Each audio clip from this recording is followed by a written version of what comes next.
দাঁড়ান মজিবর সাহেব দাঁড়ান।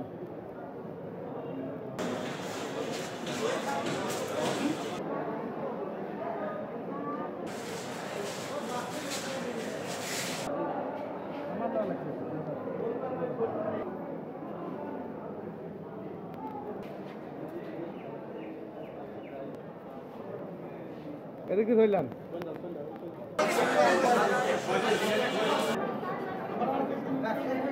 ধর্ষণ মামলায় পিতা আলতাফ হোসেনের মাননীয় আদালত থেকে মৃত্যুদণ্ডের সর্বোচ্চ শাস্তি মৃত্যুদণ্ডের আদেশ হয়েছে এবং 2 লক্ষ টাকা জরিমানার আদেশ হয়েছে। এই জরিমানার আদেশ তার জীবদ্দশায় অথবা মৃত্যুর পরবর্তী পর্যায়ে প্রথম দায় দেনা হিসাবে এটা বিবেচনা হয়েছে। এটা মাননীয় আদালত এটা রায়ে উল্লেখ করেছেন।